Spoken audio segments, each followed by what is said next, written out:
Assalamualaikum warahmatullahi wabarakatuh. Sobahul khair, soli dan soliha. Bagaimana kabar anak-anak semuanya? Pak Guru harap anak-anak semuanya dalam keadaan sehat walafiat dan dijauhi dari berbagai macam bahaya suatu apapun. Amin amin ya rabbal alamin. Bagaimana? Apakah Ananda sudah siap melaksanakan pembelajaran pada hari ini? Semoga Ananda sudah mandi, sudah sarapan, sudah melaksanakan sholat duha, dan juga sudah murojaah. Oke, tanam ubi, tanam serai, ditanamnya di waktu pagi. Siapkan HP penuh baterai, waktu belajar sebentar lagi.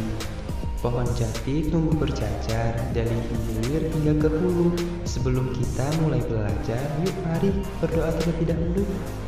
Berdoa dimulai. Bismillahirrahmanirrahim.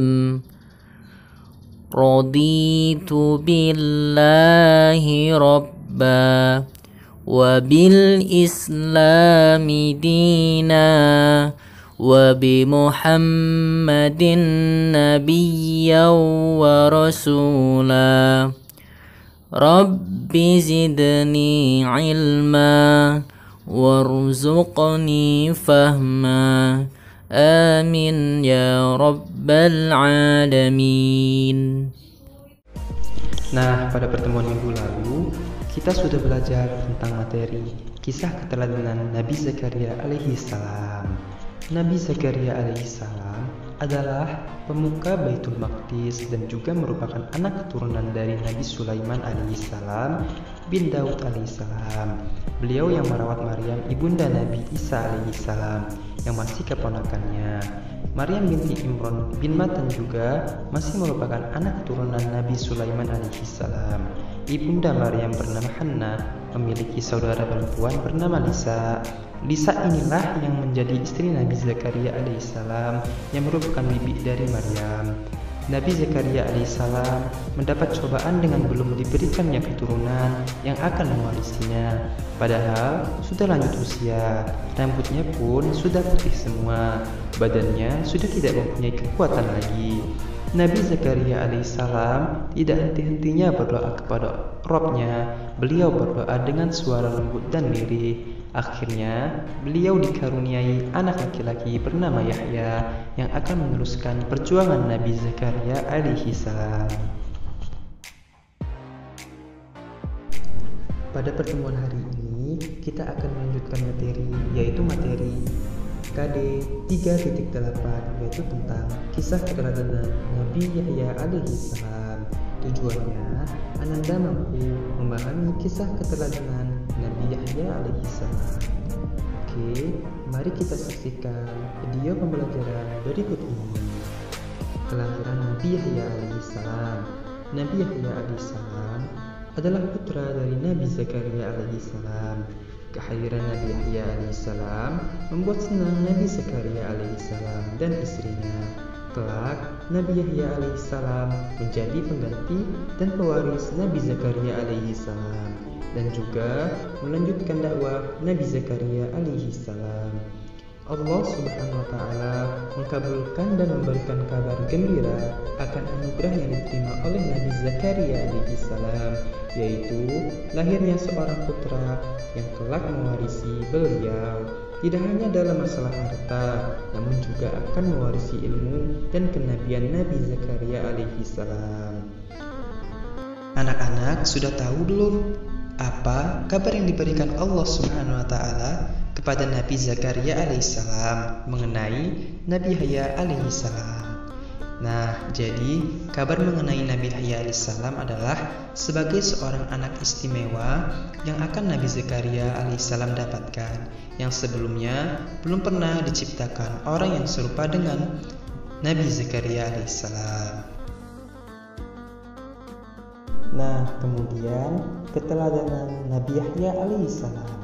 Anak-anak sudah tahu belum keteladanan dari Nabi Yahya alaihissalam? Jadi, sejak kecil Nabi Yahya alaihissalam sangat teguh dan kuat dalam memegang hukum Allah Subhanahu wa Ta'ala. Di samping itu, Nabi Yahya alaihissalam juga sangat penyabar.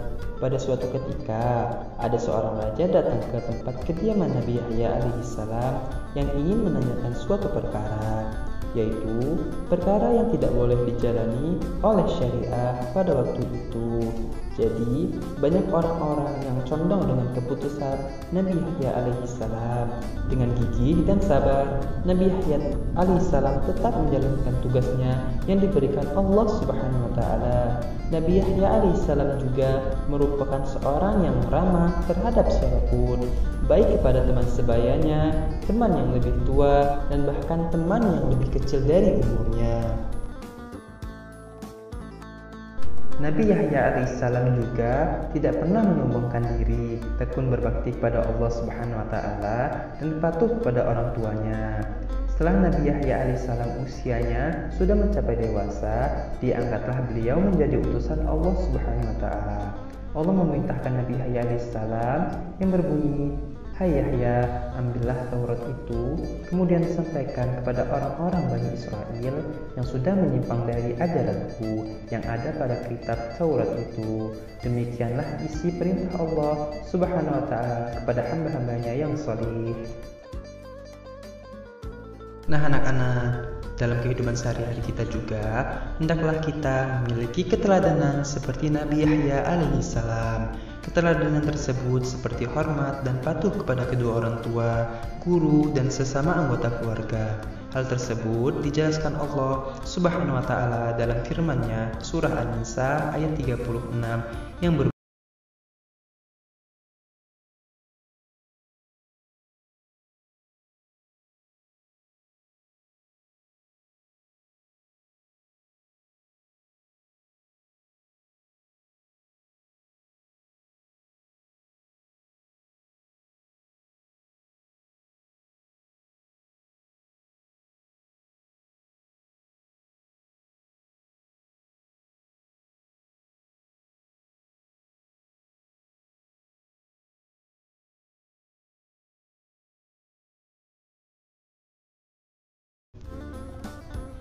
artinya, dan sembahlah Allah dan janganlah kamu mempersekutukannya dengan sesuatu apapun, dan berbuat baiklah kepada kedua orang tua, karib kerabat, anak-anak yatim, orang-orang miskin, tetangga dekat dan tetangga jauh, teman sejawat, ibnu sabil, dan hamba sahaya yang kamu miliki. Sungguh, Allah tidak menyukai orang-orang yang sombong dan membanggakan diri.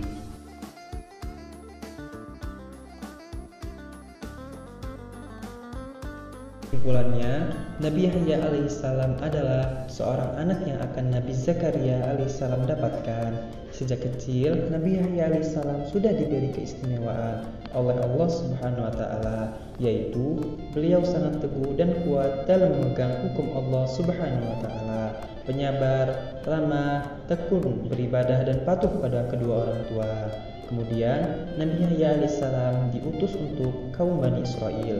Beliau dilahirkan 3 tahun sebelum Nabi Isa alaihissalam. Nah, itulah dia materi kita pada pertemuan hari ini. Semoga Anda dapat memahami kisah tersebut. Untuk tugasnya, Anda perhatikan soal berikut ini.